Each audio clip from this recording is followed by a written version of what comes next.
So Brahman, as we said, is unknown. God is in the realm of the transcendental, and anything from a terrestrial perspective cannot fathom the transcendental. And meditation is to meditate on the transcendental. So how can you meditate on something that you do not know? Because it's too abstract. Since the concept of Brahman is too abstract, it's unknown, we said that the known terms are given as a guide to a practitioner so that he can meditate on the unknown Brahman. Understood that the mind must be meditative worthy before you attempt to meditate. There is no dispute about it. But having made your mind worthy to meditate, these pointers go a long way in giving the practitioner enough directions, pointers to meditate upon. In the Shastras, there is an example called as the Chandra Shakha Nyaya. It's an analogy. It's called the moon branch analogy. We have talked about it earlier. The moon branch analogy, what it says is, if you are trying to point out the moon on a bright sunny day, it's a mere crescent or an arc in the bright sun. It's a cloudless sky, clear sky. There's nothing you can use it as a pointer to tell someone where that crescent moon is. How would you point to him? So they came up with a brilliant analogy called the moon branch analogy. So you would first point a particular tree in the yonder and say, do you see that tree? He says, yes sir, I see that tree. Ah, good. Now do you see the right main branch that is branching out? The main branch, right one? Ah, yes, I see the right branch which is branching out. Can you come to the tip of that branch? Yes sir, I come to the tip of the branch. Do you see the secondary branch which is shooting out to the top right? Yes sir, I see that. Can you go to that branch to the very end? He says, yes, I am with you to the very end. Do you see the bunch of leaves? Yes sir, I see the bunch of leaves. Are you able to see the two leaves at the very end? Maybe his eyesight is very good. He says, yes sir, I am able to see even those two leaves. And then he says, can you see in between the leaves? Why are you telling me to see in between the leaves? Just have faith in me. See in between the leaves. The moment his sight falls in between the leaves, that crescent is actually behind those leaves in that little gap. And then you say, do you see behind that what is there? Ah, I see the moon now, which was impossible to identify in that bright, cloudless sky on a midday to show the mere crescent of the moon. But the branch, the tree, the branch, the leaves, the twigs, all of that were pointers to take him to identify the moon. What's important to understand is you can't get to the moon without these, and none of these have got anything to do with the moon. The moon is way beyond the tree, the branch, or the leaves. Exactly the same way, these pointers, these powerful pointers gives a sadhak who is prepared to meditate an idea, a direction, what to meditate upon. At the same time, you will also understand, just like the analogy, the tree or the branch has got nothing to do with the moon. Similarly, all these definitions have got nothing to do with Brahman, because Brahman is not a concept which can be merely captured through ideas or ideologies.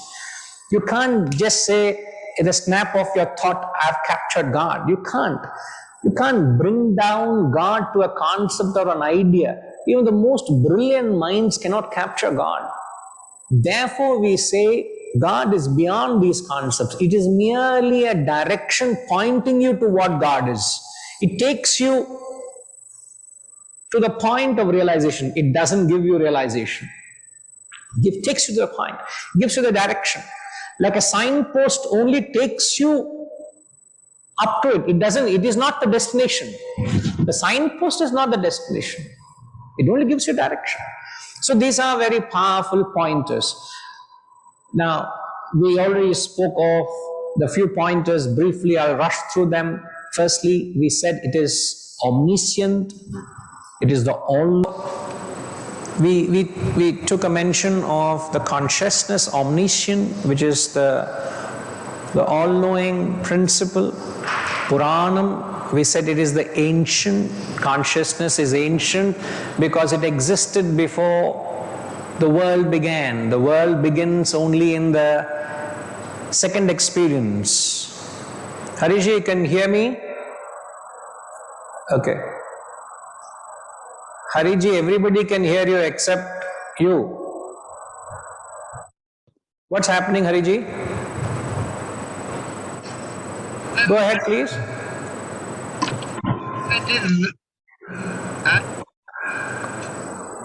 It is as if there is a big storm. It's a continuous sound.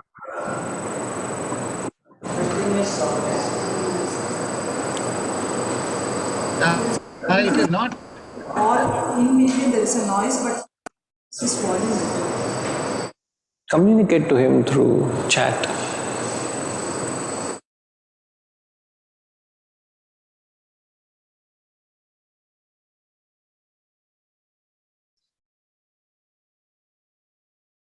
Others also having the same problem? Vasantama, is it okay?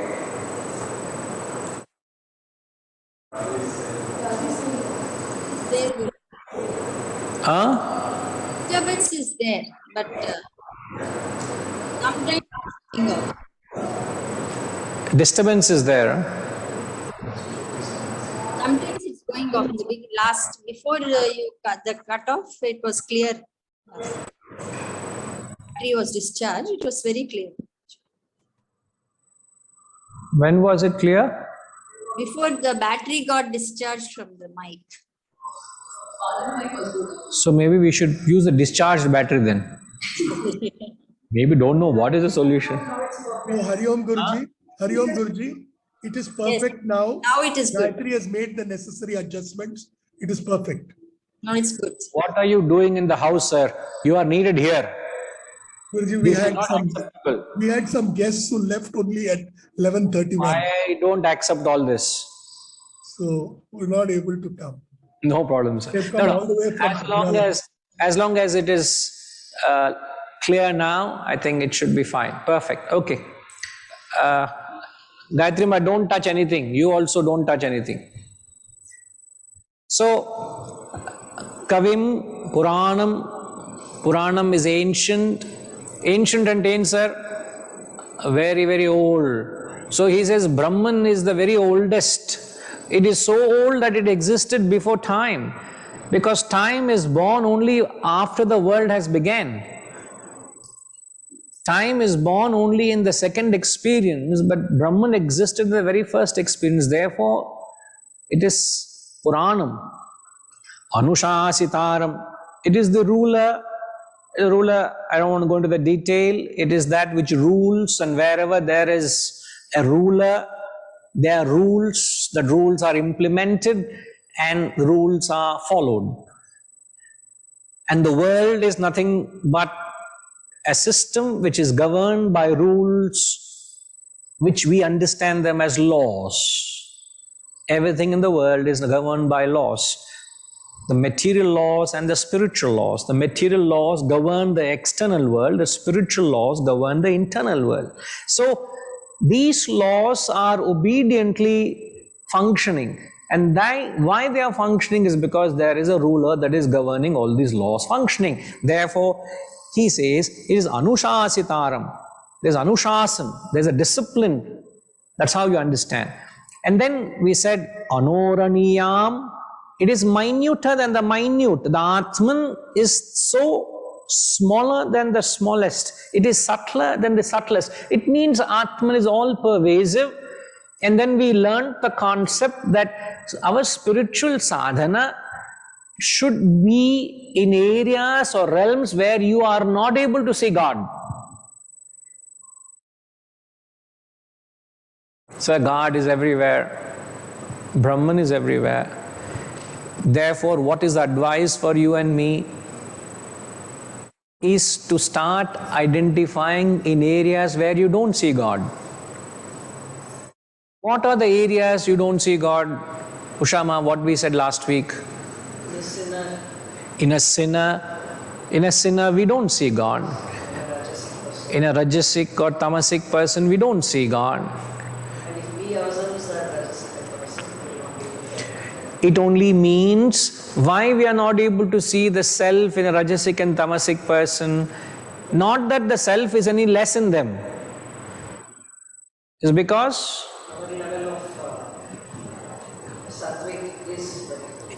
the sattva in us is depleted.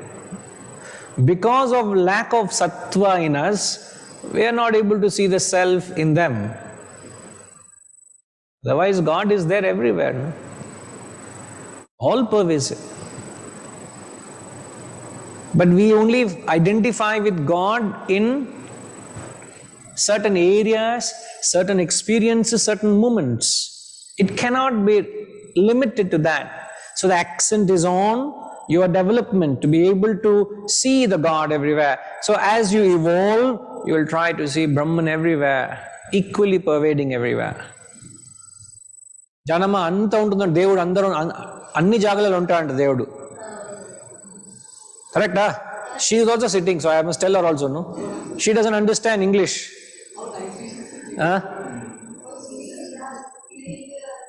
నీకు English రాదు, నాకు తెలుగు రాదు. మా ఇద్దరికి మంచి కుదిరింది. Sanjay, I don't know, you must see, but there is a caretaker here. Her name is Janama. You know, she is with a husband who stays here.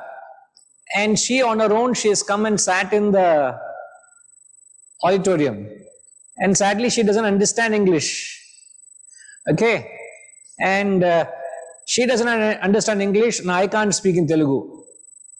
But yet she is in rapt attention. She is not even blinking an eye. Forget winking. Winking also she is not doing. Now I don't know what, in fact, you know, in the Shastras, నీ గురించి మాట్లాడుతాం జానమ్మ. ఇవాళ class అంతా నీ గురించి మాట్లాడతా. There is a story of a person who went to a Bhagavad Gita class. Something like this. You are so reveling in the satsang, you are so reveling in satsang. In fact, everybody were looking at him. And he went back with the family, went back home. We didn't want to disturb you and ask you. But you were so enjoying what you understood. Nothing I understood. Because he was so eloquently speaking in Sanskrit and English, not a word I understood. Then what? The fact that I was hearing the Gita, that itself gave me so much joy. Why should I understand what was said? You know, so that spirit is beyond language.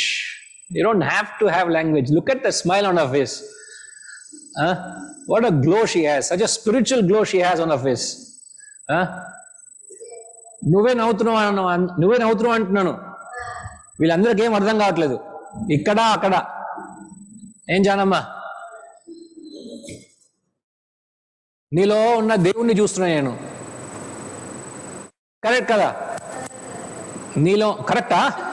My God, now she is also coming our way. She is also saying correct now. So sweet of her, so sweet of her. So, and then we said Sarvasya dhataram. Sarvasya dhataram means it is the supporter of all. And then we took the example, Brahman is a substratum.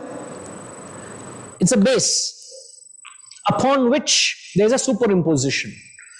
So the world is a superimposition on Brahman. So if you remove the top layer of the world, what remains is, what is to be seen is Brahman, because that's what is a supporter. Dhataram, that which supports. And we took the example of the dream world. I think we connected with Sushmama. Remember Sushmama? The dream world is supported by... Yes, Guruji. Do you remember what was the answer we gave last week? The thoughts which we are all the time thinking, and the thoughts are come out in the dream. The waker's thoughts are in the dream, not that the dreamer has any knowledge or access or experiences of the waker, but the waker's mind is the substratum of the dream. Everything happening in the dream is supported by the waker's mind. Now, what do we mean by that? Change the camera there. Gamma, change it there. Ah, good. Gamma has become high-tech. Now she'll control everything from there only.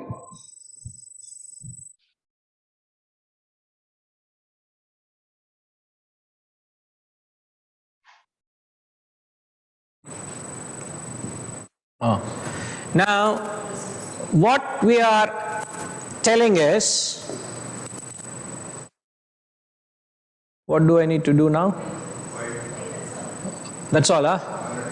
Okay. Wait.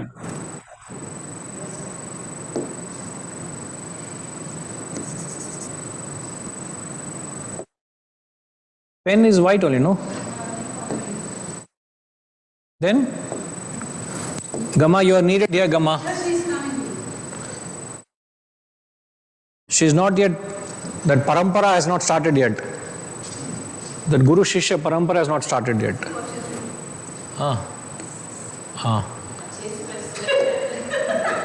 What did you do? Nothing, select on this. Oh, I didn't select, okay.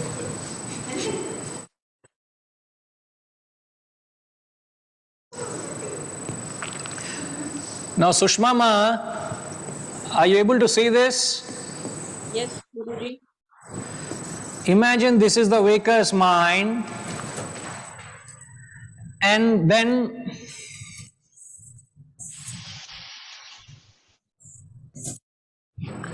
this is the dreamer, this is the dreamer's husband, the dreamer's children, the dreamer's home, the dreamer's business, the dreamer's social life, etc., etc., etc. Now, the waker's mind projects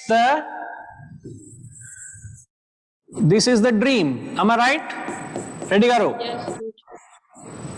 This is the dream. Now, why I am drawing this is, everything else is easy to understand.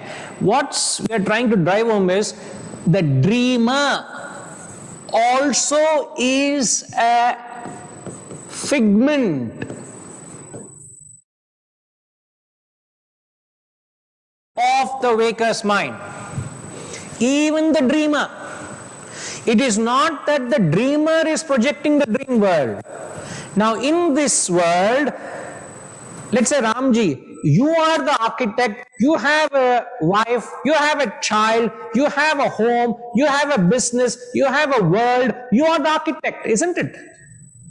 You can say, I am responsible for the entire creation.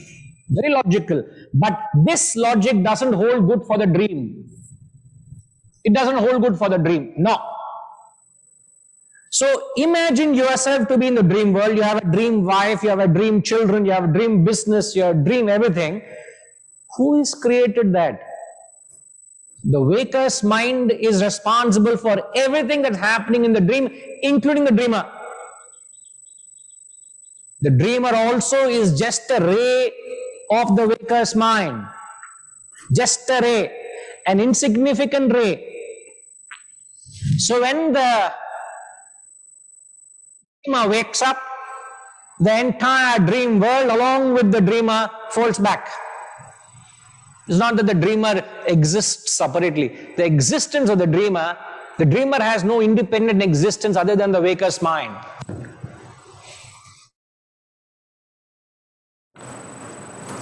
That's the point we are making here. That's what we mean substratum.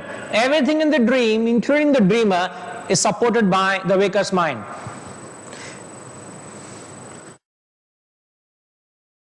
You follow that, Sushma Ma?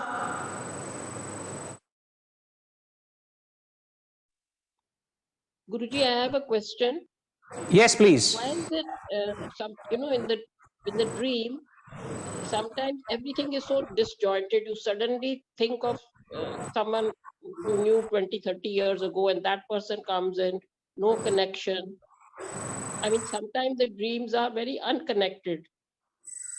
So sometimes I get very confused. Why am I dreaming like that? Ma, as I have said, you remember, there were a few comments I did last week, but one of the prominent comments I made was dream is like a vomiting. A vomiting is nothing but an expression of undigested thoughts. So there are many multifold thoughts that come into one's mind during the day's innumerable transactions. There are so many, you see so many messages, you read so many emails, you see so much in the social media, you meet so many people, you interact so many different thoughts and ideas. All those are impressions, isn't it? Yes, Guruji. Barabaru. Are they not impressions? Whose impressions are there? One's own thoughts. One's own thoughts. Let's say you went to late night party. You went, looks like that. No, that is different. That is secondary. These people find excuses. So if you had a long day with many events, with many experiences, with many thoughts in your mind, would you not have a dream mixing up of all those elements of thoughts? Now let me make a sense out of what I'm saying. This is an example I've heard and I'm repeating it in a familiar way. First thing, you get up in the morning, you see in the news that there is innocent kids shot to death in the kindergarten school in US. A disturbing news, first thing that falls to your mind. And then you listen to many people, including Joe Biden, the President of the United States. And then that has gone. You're reading the newspapers, you see a huge big advertisement of a Europe tour. A Europe tour along with many other trips, offers and things. SOTC. And something which caught your attention is trip to Egypt. I've always wanted to go to Egypt and see the pyramids. So the thought of Egypt has gone into your head. Later on you go to office, you have an argument with your boss. That is there. When you come back home in the evening, you have an argument with your wife also. You may disagree, but I know you have. And then you had a coffee with your friend that evening, after a long time you met him. and you're throwing a party in the house with some friends coming in. These are the various experiences you have had. Now, these are all thoughts which you have gathered during the course of the day. But when you go to dream that night, it's possible that you are dreaming that you had a coffee with Joe Biden, where sitting on a camel's back in Egypt, blah, blah, blah. This is your dream. You can't make sense of the dream. Why? Dream is nothing but vomitings of all these thoughts. You heard one thought, you got one thought, this comes, that comes, so many come, it's a mincemeat of all these ideas. What would happen? They need some expression, don't they? They just express in the form of a dream. So don't try to overanalyze a dream. But one thing you are told, that when you keep dreaming about a particular thing over and over again, and by the way, when you wake up, 99% of the dream is forgotten. 99.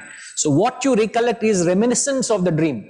But in the reminiscence, if you do recall something that is recurring, remember that is something which you are neglecting in the waking state. Something which you have been overlooking. So it is a reminder for you to please attend to it and satisfy that thing in your mind. You know, I used to tell this, and I don't find any shame in telling it now. In my years of my association with my guru,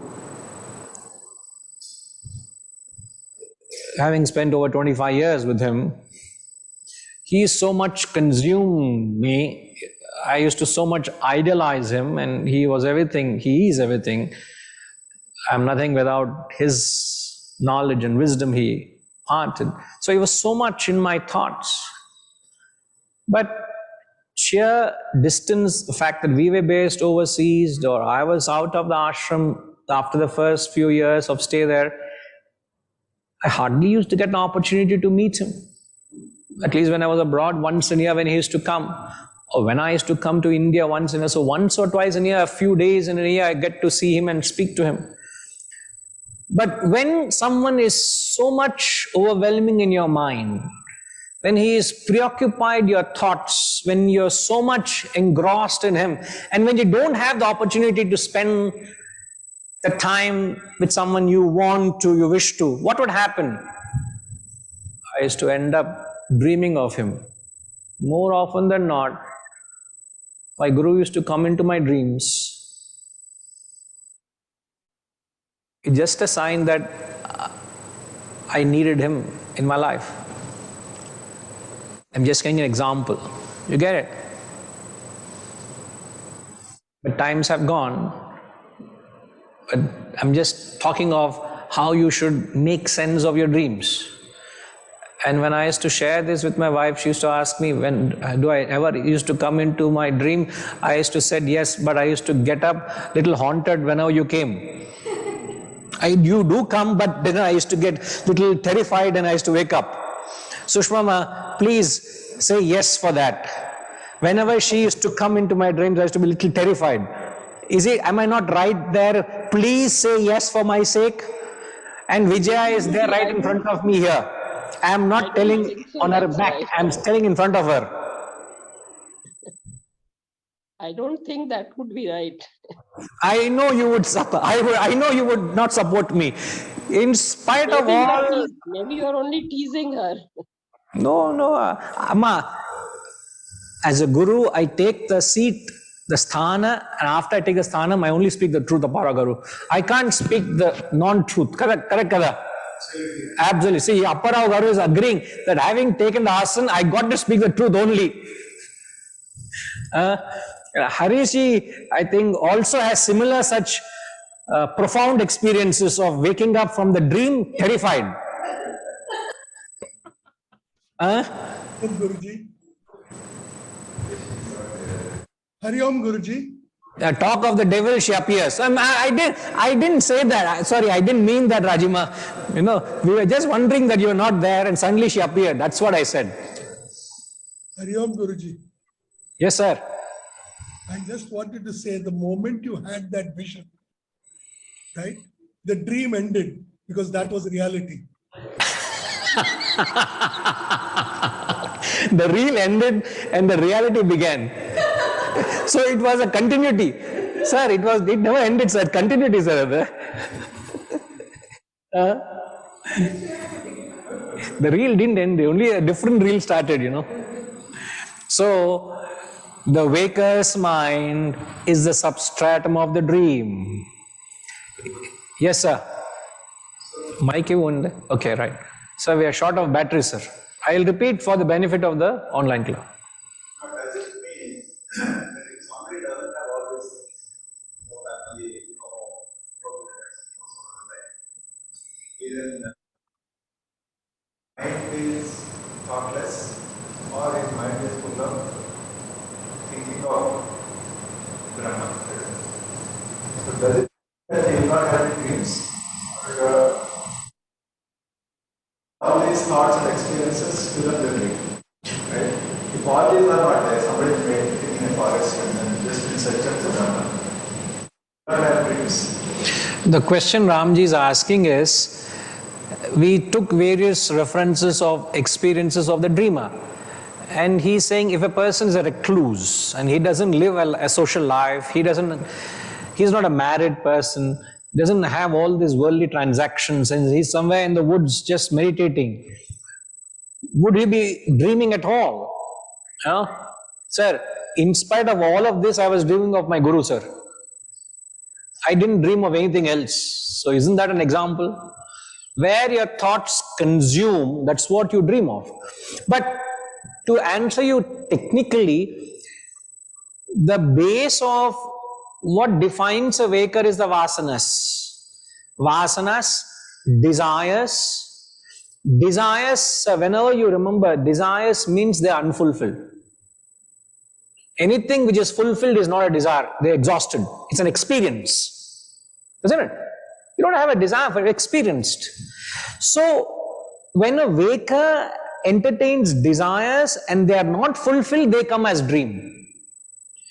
So, if we go by the argument, the more desires you have, the more unfulfilled thoughts remain, the more disturbed sleep in the form of dream.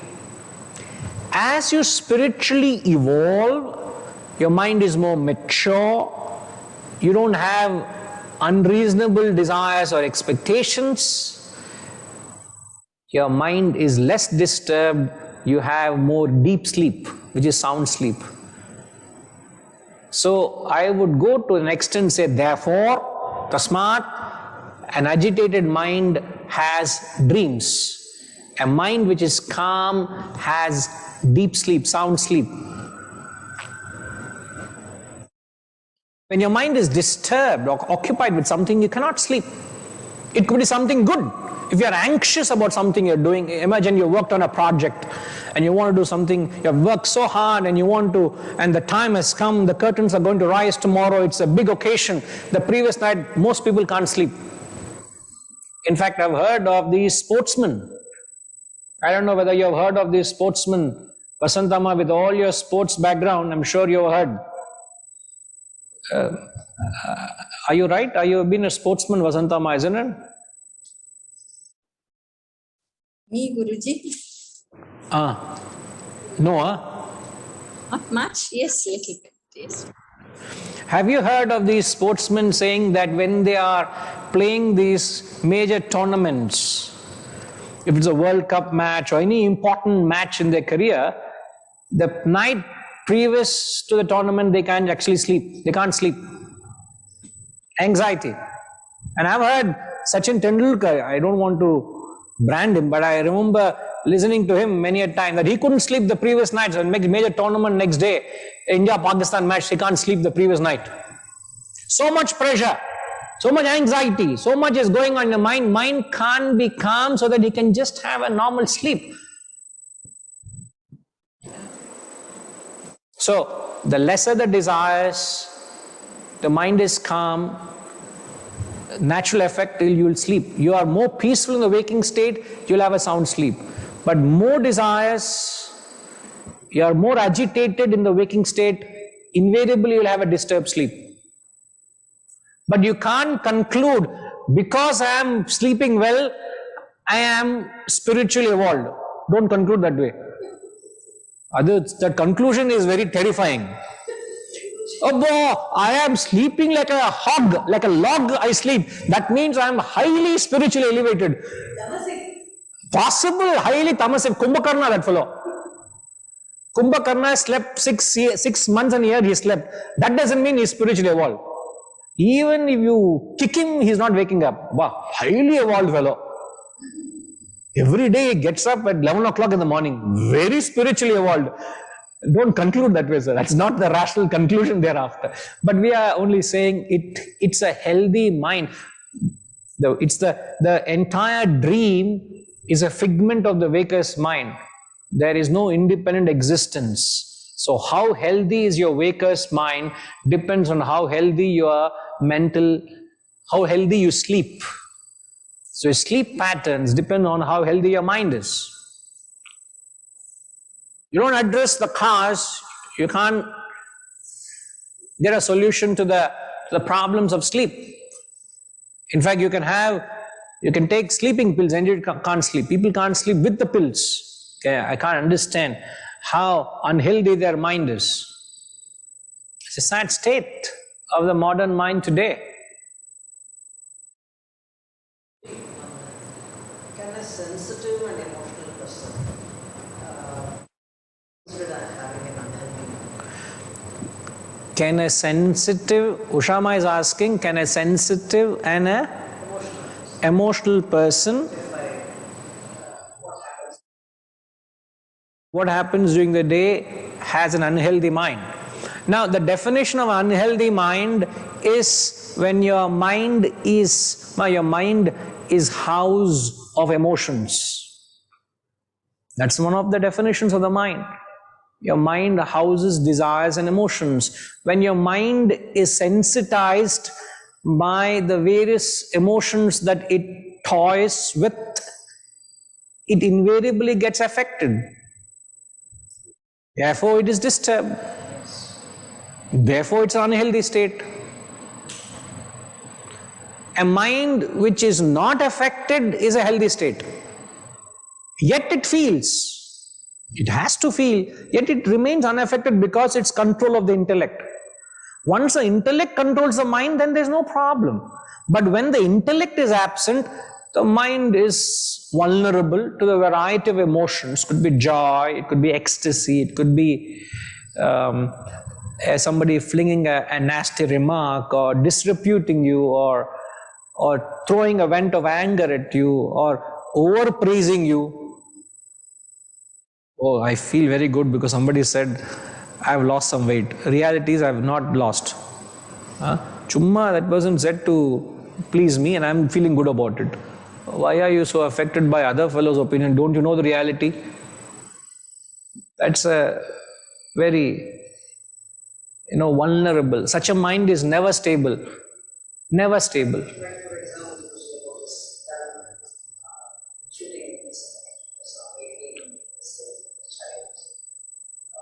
Sensitive people get affected by it. Suppose they carry those kind of disturbed thoughts.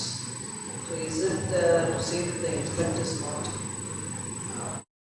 performing its right function? Yes. Ushama is saying, is there somebody referring to the instance of the crime or something unpleasant has happened and you mentally carry those impressions? Does that mean an unhealthy state? Yes, it is an unhealthy state of the intellect. The intellect is not being able to keep your mind calm because of external factors. Irrespective of the external factors, you are expected to keep your mind calm. And that's possible only with an intellect. And that's the wisdom. Can't blame the world. One ways you rationalize what's happening in the world is, remember the law, we wouldn't tell them, but you got to rationalize within, they get what they deserve. Full stop. Everything in life, as we said, the laws function, isn't it? Something good happening, something bad happening is because you deserve it. So, now are you sitting in judgment what those kids deserve? Am I to sit and decide what anybody decides or deserves? Sir, are you sitting and deciding for me what I deserve tomorrow, sir? Is my spouse going to decide what I decide, what's going to happen to me this evening? Who decides? Vasantama? Aparagaru, Chaparma. Who decides what would happen to me this evening?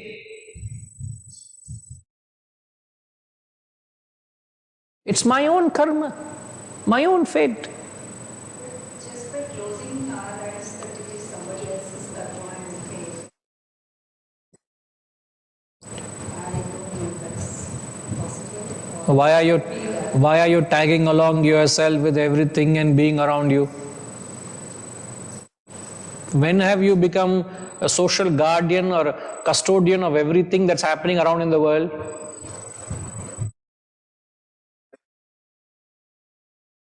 I'm only talking to her now. I know this is always the problem happens. So I'm very strict here. 1 minute, sir. Let me clarify with her completely. I can understand. I can see there's a little concern there. What we are only saying is, in spiritual field, at least in spiritual field, everything is individualistic. Everything. So the actions are performed by the individual, the fruits are accrued by the individual. It is not something which is transferred, it is not something which can be shared. You can't share your punyas or papas with your husband. You can't say, while I'm living, I want to leave all my punyas to my child. You can't do that. She gets what she deserves. You get what you deserve. So your life is governed by the law of karma. My life and everybody's life is governed by their own action. Imagine we're all in a capsule, individual capsules, having our own accountability, no connection to anybody. But I choose to bind myself with things and beings around and think I am a custodian of it. Nay. But Question is a selfishness part of it. We talk about being selfish. I have to remain so unaffected that something that's happening wrong in life. You may dispute what's the definition of wrong and right. no, I'm not disputing that. If something wrong happens, In the terms of legal government, whatever we spoke about. yes. If something is wrong in front of me, I should think that I am encapsulated by it and it should not be my problem to get impacted because it is their karma. No. Vasantama is saying, if there is something unfair that's happening in front of me, should I be heartless? Should I be unconcerned? I'm not saying that.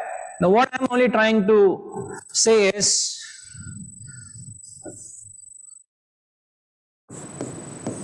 law of karma states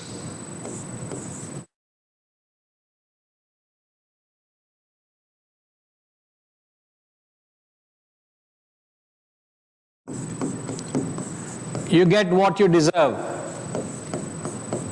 Am I right? Now this is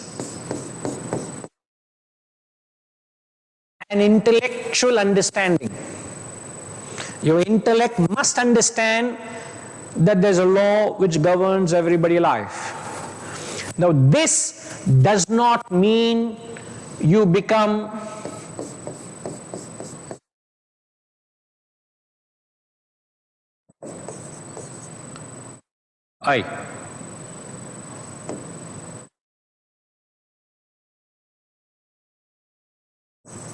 This doesn't mean you become heartless. This doesn't mean you don't have a feeling for others.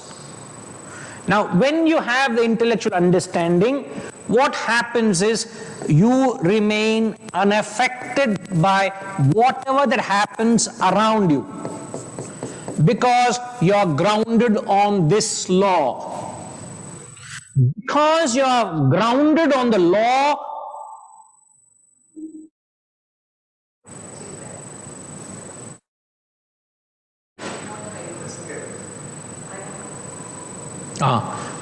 I need to stand a little bit away. Too sensitive fellow. See, as long as your intellect understands that everybody, not just me, everybody in life gets what they deserve, your intellect gets grounded, you remain unaffected, because there's something that governs them. And what governs them?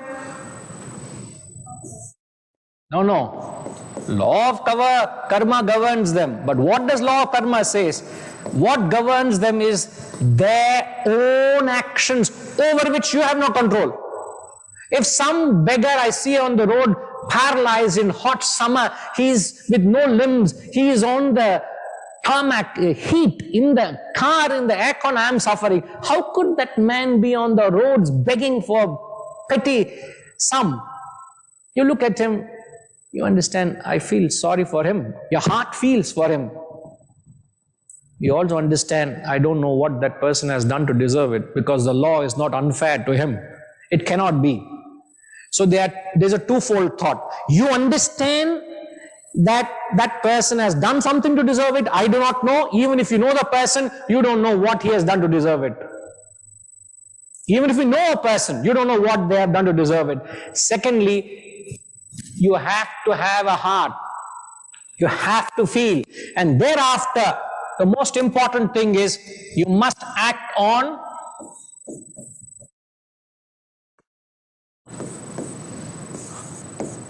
obligation.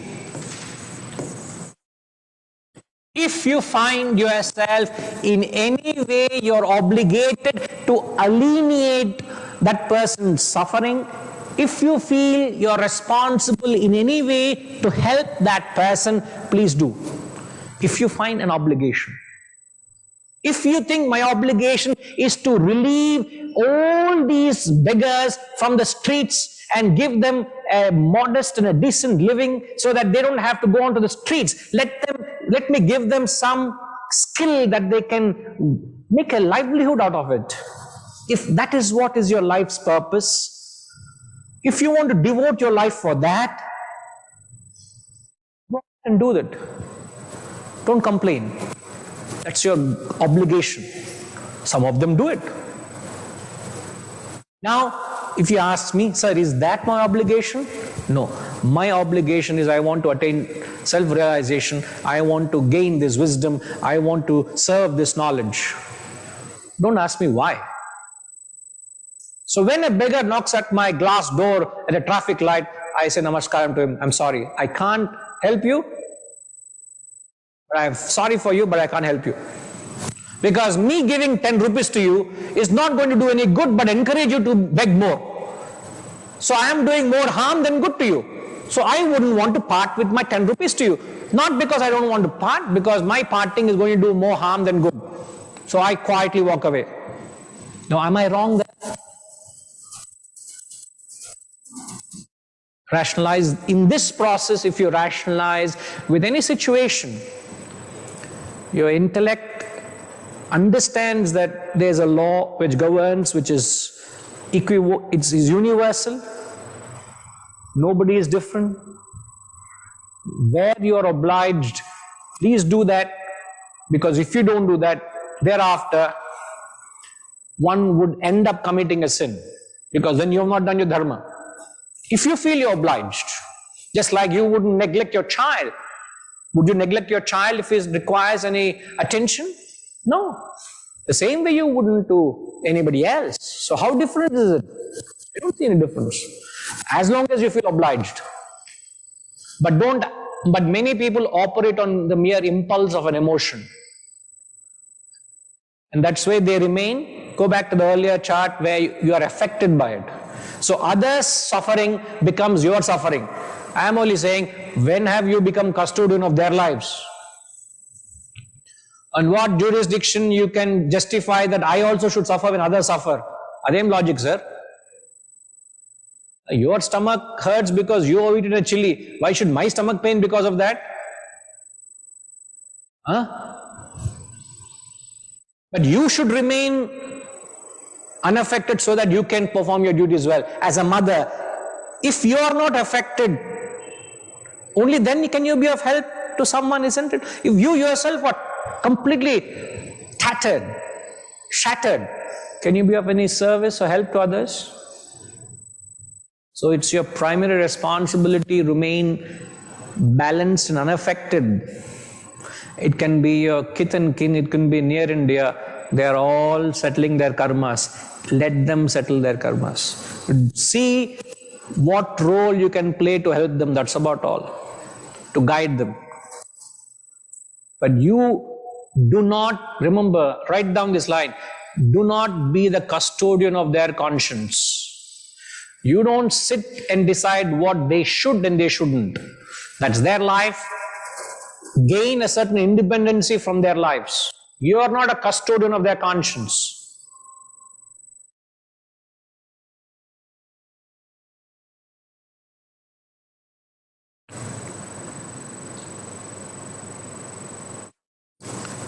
Samyama.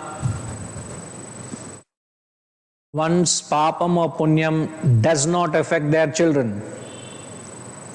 It has no connection. You eat what you sow. They eat what they sow.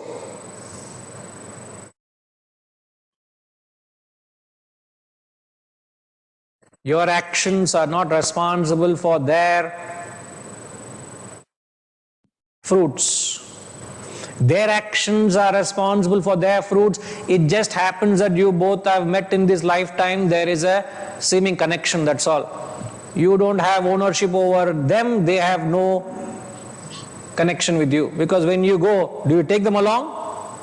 When you come, did you bring them along? So what sort of a connection are we talking about? Where did the connection exist? Only temporary, isn't it?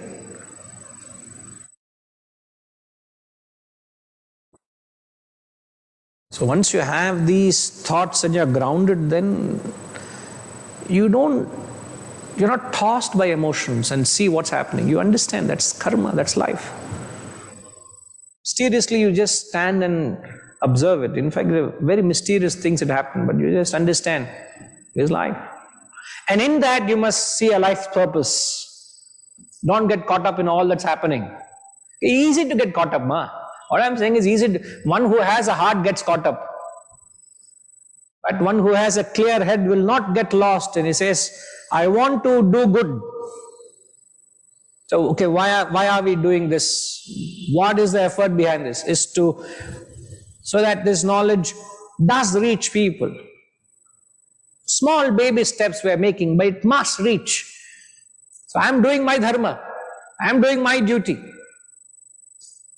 Whatever I have to do, I'll do to make it happen. It may take time. I am not complaining about it. But am I doing my part?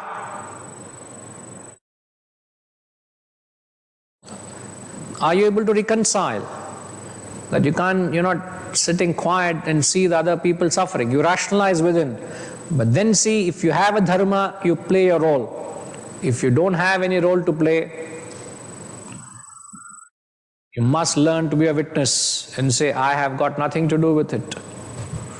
You don't become a custodian of their lives. Whom all will you take up? Whose all lives will you start deciding? One cannot. Is it humanly impossible?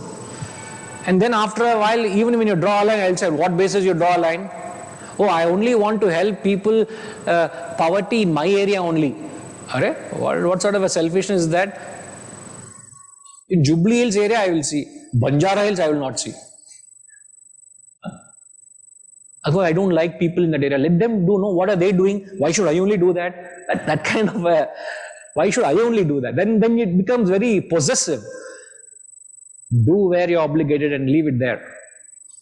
You're not wrong. Even if you don't do, you're not wrong, if you're not obligated.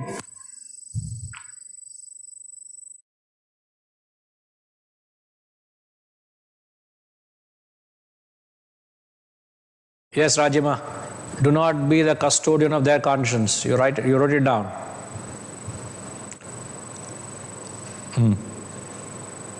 Ready, are all okay, sir? You following, sir? Okay. So, Sarvasya Dhataram, that was the last thing. Aparagaru, sorry, you want to say something while driving, something another. Machpera? Akharle antara, okay. Parle cheppan, sir. Parle cheppan, sir. You want me to ask you something, I can ask. But it doesn't. So I was, in the beginning of the class, you said that Brahman is all very, very all existing thing, place, and person. We are also saying that Brahman existed before all these things, place, and person. How can we or anyone who existed after Brahman can say that it existed before me?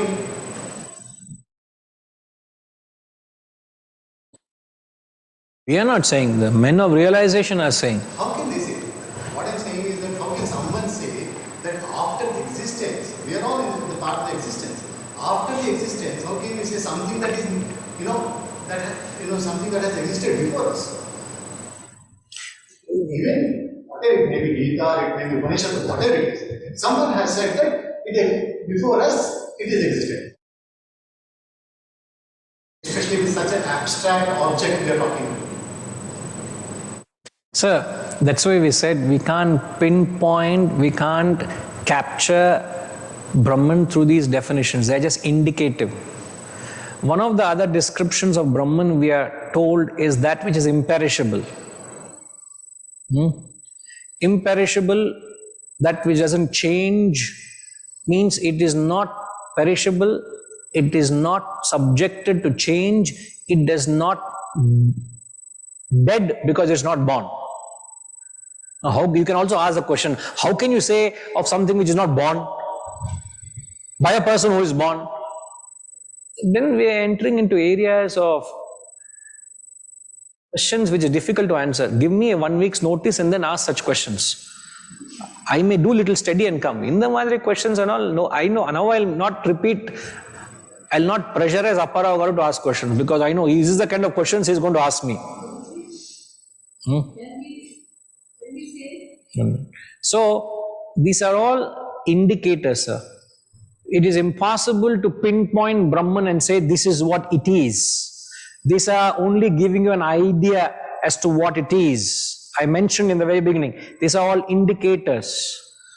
So a person who has attained that state, he is able to speak from the standpoint of Brahman. So this is actually as it were the God himself speaking, describing of his nature.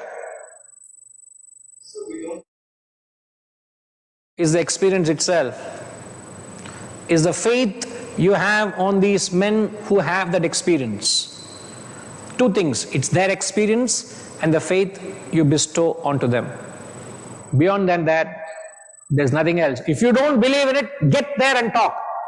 Oh, how do you say Mount Everest is the tallest mountain, there is nothing greater than that? Okay, you doubt those who have gone there, forget it. You climb and then talk. Next 10-15 years of your life, you'll be preparing to climb Mount Everest. Then climb, correct, not just Mount Everest. You have to climb all other mountains in the world and then climb Mount Everest and say, there is no other peak higher than Mount Everest. Or you have to believe what, who is that? Who first climbed? Tenzing, Norway. Go by what they say, or all those who went there, go by them what they say. No, I sit and refute, complete total refutement what they all claims. Okay, no problem. You put aside that, you start climbing. Get your gear. I'll help you to buy the gear in Decathlon or wherever, and I'll guide you what all to buy, and then start. I will not come along. You go and explore. Gear, I'll help you. How can we sit from our standpoint? There has to have certain authority. We are giving respect to their authority, that's all. But we have all the right to question. But if we doubt it, they say, okay, don't take it. You take the journey, get there and they will talk. What's the only assurance I have, which I can share with you is, So when you read men who shared this wisdom across all era, in different times of history, all of them spoke of the same truth in a different breath. The same truth in same pedantic language they spoke. If everybody who has visited there speaks the same thing, then most likely they have visited the same place, no? Eiffel Tower, I thought it's maroon in color. Ramji says Eiffel Tower is in black in color. Ushama says Eiffel Tower is in yellow in color. Jayama says Eiffel Tower is in purple in color. Okay? I will start doubting which Eiffel Tower they visited. But everybody who visited the Eiffel Tower described of that same characteristics, the description of the paint or the texture or the whatever the description it had. Then what will be the conclusion? They all are talking of the same thing. Isn't it, sir? In that sense, we can come to a satisfying comfort that they all speaking the same truth. No master ever contradicted themselves. No master ever in history. Whether it could be Buddha, it could be Christ, it could be Zoroaster, it could be any master. Be it the Vedas. So that gives us assurance in the path. Okay, sir?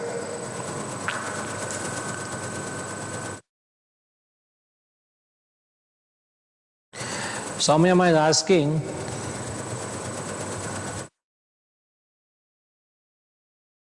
a very lovely couple, too good, but they've got a mentally retarded child. Why is that? I asked. That is why I asked, does it affect next generation? No, it has got nothing to do with that. Irrespective of the parentage. In fact, some karma the parents have done in the previous janma that they have to exhaust in this janma, that they have got an autistic child or a mentally retarded child. Their karma, they have to go through that.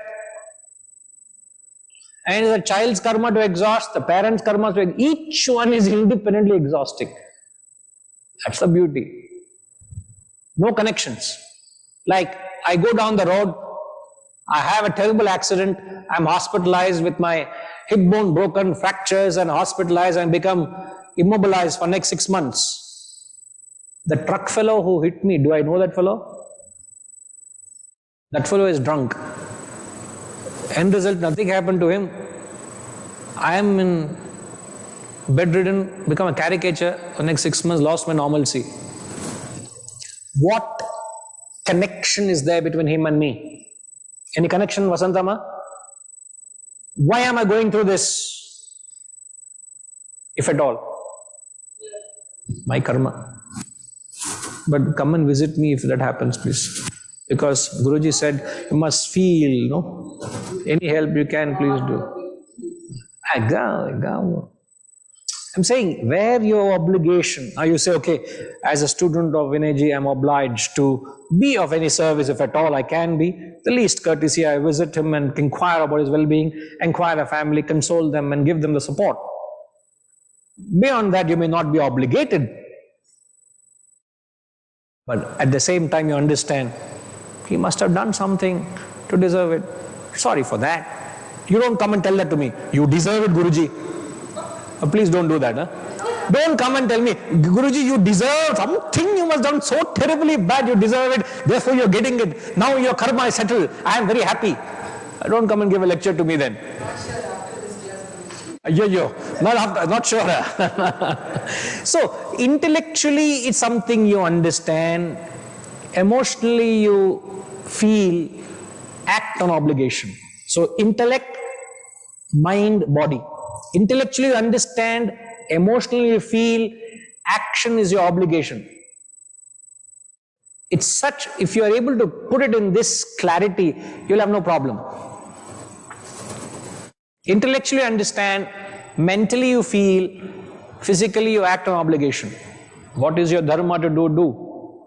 You have to take me to the hospital, take me to the hospital. Get me treated.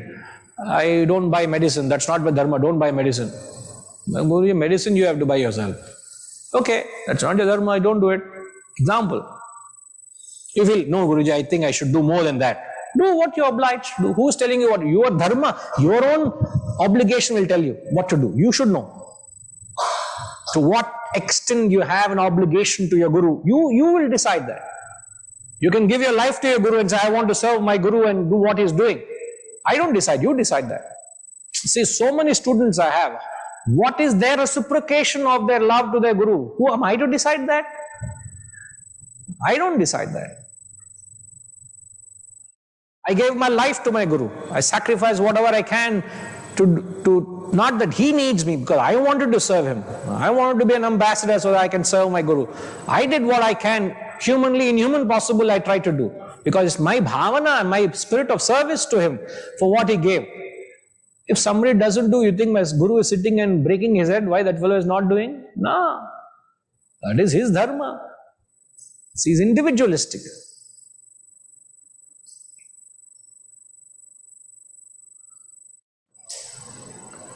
Hariji, the question also is answered now. I don't know the question. Okay? You can connect with Apparao and ask what the question is.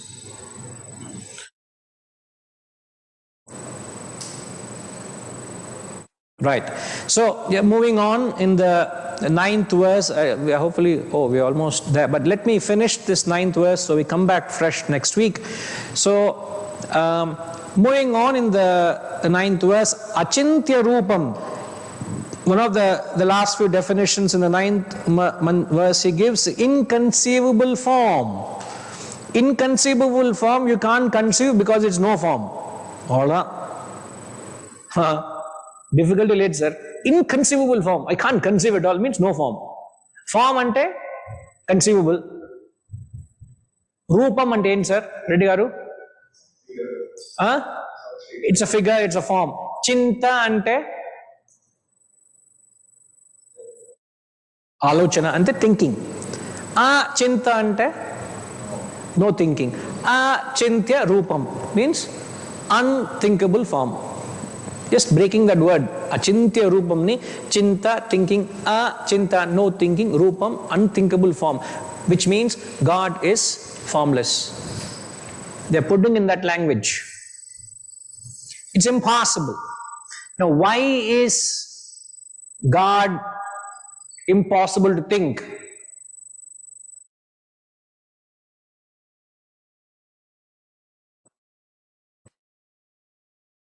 Why can't the God be captured by thought?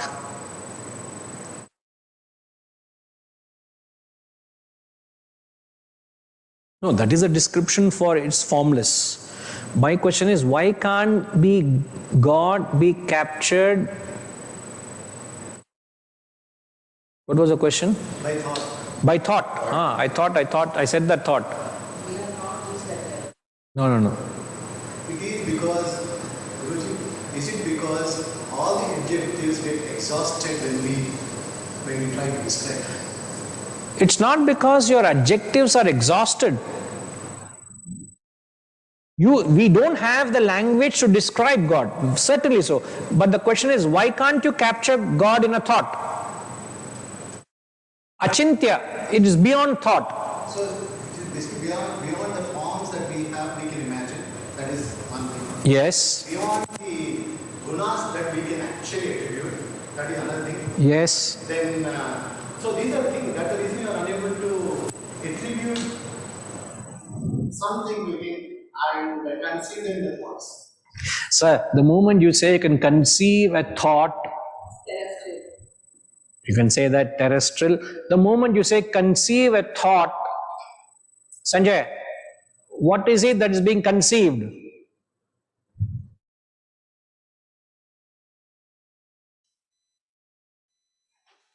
What is it that is being conceived when you conceive a thought?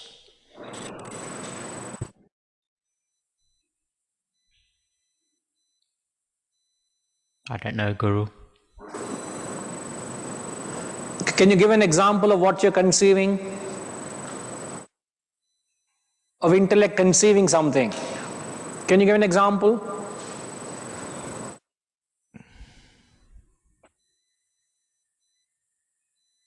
Any example? In the context of God, anything, not God, anything.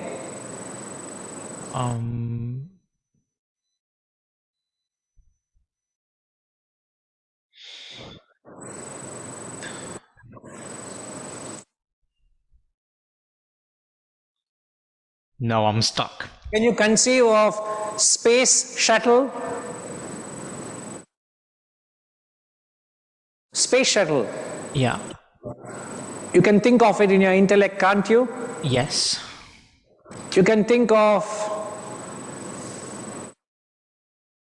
what's that famous place in Sydney? Opera House. Yes. You can conceive that. You can conceive the Taj Mahal. So whatever you're conceiving, whether be it the, what was the first thing? Space shuttle. Second is the Sydney Opera House. Sydney Opera House. The third is the Taj Mahal. What are the three things you have conceived? Aren't they objects of conception? Aren't they objects that your intellect could conceive? They're objects. So the intellect is the experiencer. They are objects of conception, right, sir? It can be an idea, it can be a very subtle idea of nuclear physics or chemistry or mathematics. I'm talking about your intellect can conceive that, isn't it? It's an object. So there are two things. In any experience, there is a subject and the object, right? You, Sanjay, the intellect, you are the subject. There are various objects of perception, which is nuclear physics, mathematics, space shuttle, Taj Mahal, the Opera House, etc. These are all objects of perception. Now, put Brahman into the equation of, can you perceive Brahman? They're saying Brahman is inconceivable, non-perceivable. Why is Brahman inconceivable? Because Brahman is not an object of perception. It's not something I can place Brahman in front of me and say, hey, I perceive you. Hey, I feel you. It's not that. Brahman is not an object of perception, emotion, thought. What is Brahman? It is that which enables you to perceive, feel and act.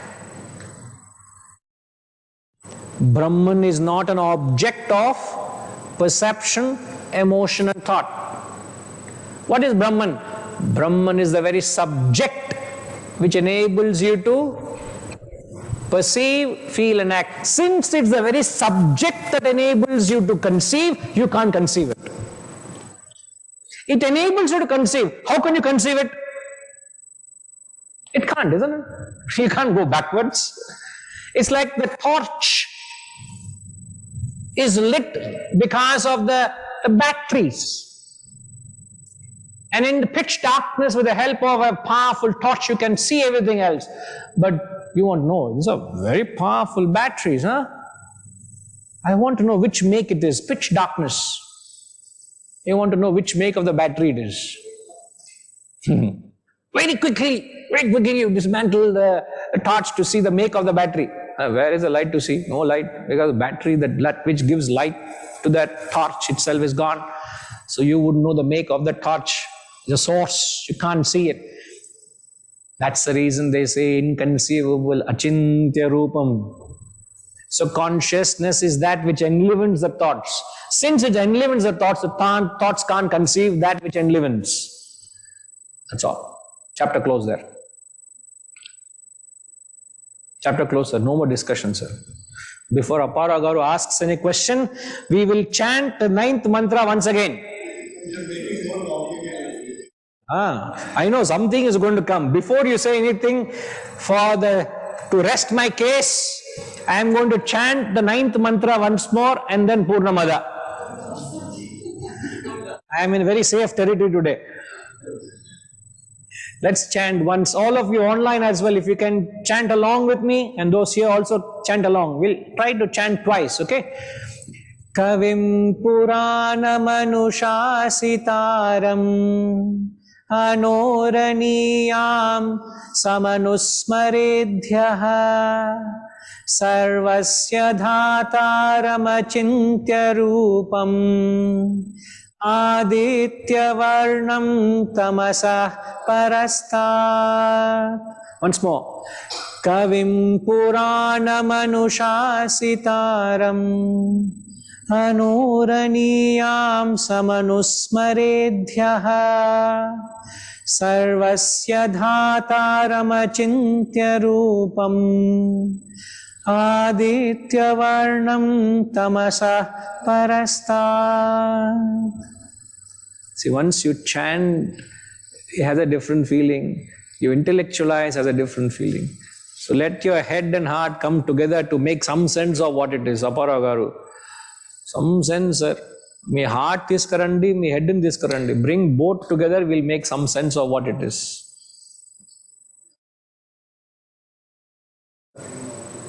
Oh, because of that, things are complicated. So, any one is easier, Antara. You are explaining something one cannot experience, or no one has experienced. It's difficult. The one who are not experienced. If someone has experienced it, is not Brahman, because Brahman is something that cannot be experienced. This question will be taken up next week. Because Apparao Gar is asking a very fundamental question, which he says Brahman cannot be experienced. Something that can be experienced because an object. Correct. Therefore, sir, I don't need next week, sir. This week only I'll answer. Self-realization. Sir, I want you to write down so that you don't ask me again in the future. I want to see him writing also. Is his pen writing?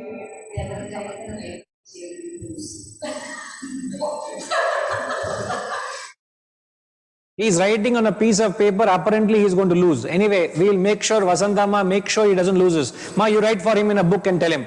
Self-realization is not an experience. They have thought that there will be somebody like Apparao who will ask this question. So they came up with an answer. This is an actual statement. They say self-realization is not an experience. Self-realization is a becoming.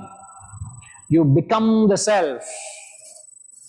When you become the self, you lose yourself to become it. Like the river becomes the ocean. The river no more remains the river, it becomes the ocean. The individual jiva never experiences Brahman. The jiva becomes the Brahman. When you become the Brahman, you lose your existence of individuality and gain that experience of the totality. There is no more existence of who you are now. You become Brahman. You don't experience Brahman like you experience the Eiffel Tower, you experience the Sydney Harbour. It's like that, you don't experience Brahman. So therefore, self-realization is not an experience. So even in that piece of paper, write down, sir. Hopefully you will find one day that piece of paper. Only thing, when you put in effort, you'll remember. When you don't put in effort, you don't remember. Correct, Ada? So the experiencer and the experienced are one and the same. There is no experiencer and there is no experienced. Both merge, subject and object merge. Okay, both are, sir. They become one. There's nothing. Now you and I are separate. In that state, there is no separateness. We are all one. What a state. And that's the state these men are speaking from. That's the reason they're very eloquent, Kavim. They are very poetic. They talk very eloquently. So if you saw me speaking a little eloquently today, because I am that much closer to the self. Chumma, sir. మీరు recognise చేయకుండా నేను ఇంకో చెప్తే అయిపోతుంది కదా, ఏమవుతుంది కదా? Right, will come back. ఓం పూర్ణమదః పూర్ణమిదం పూర్ణాత్ పూర్ణముదచ్యతే పూర్ణస్య పూర్ణమాదాయ పూర్ణమేవావశిష్యతే. ఓం శాంతి శాంతి శాంతి. హరి ఓం. శ్రీ గురుభ్యో నమః. Harihi Om.